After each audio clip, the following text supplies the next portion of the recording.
আপনি কি জানেন পৃথিবীতে এমন কিছু মূর্তি আছে যেগুলো শুধু দেখানোর জন্য তৈরি হয়নি, প্রতিটির পিছনে লুকিয়ে আছে বিশ্বাস, সংস্কৃতি, ইতিহাস আর মানুষের এক একটি অসাধারণ গল্প।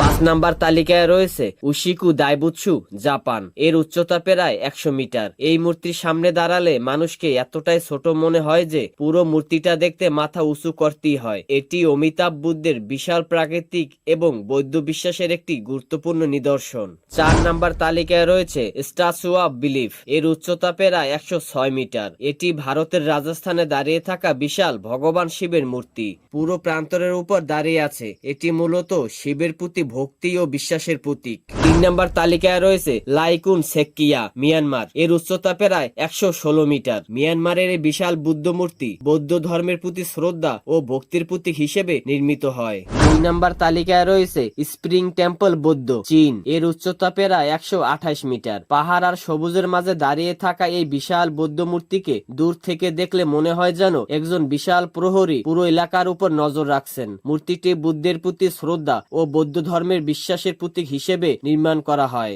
1 নাম্বার তালিকায় রয়েছে স্ট্যাচু অফ ইউনিটি, ভারত। এর উচ্চতা প্রায় 182 মিটার। এত বিশাল মূর্তি কেন বানানো হয়েছিল? এটি ভারতের স্বাধীনতা আন্দোলনের নেতা সর্দার বল্লভভাই প্যাটেলের সম্মান জানাতে স্মরণে এর নাম স্ট্যাচু অফ ইউনিটি, অর্থাৎ ঐক্যের মূর্তি। এই 5টি মূর্তির প্রতিটির পিছনে রয়েছে আলাদা ইতিহাস, আলাদা বিশ্বাস এবং আলাদা উদ্দেশ্য। কেউ একজন মহান নেতার স্মৃতি বহন করছে, কেউ মানুষের ধর্মীয় বিশ্বাসের প্রতীক, আবার কেউ হয়ে উঠেছে একটি দেশের সাংস্কৃতিক পরিচয়।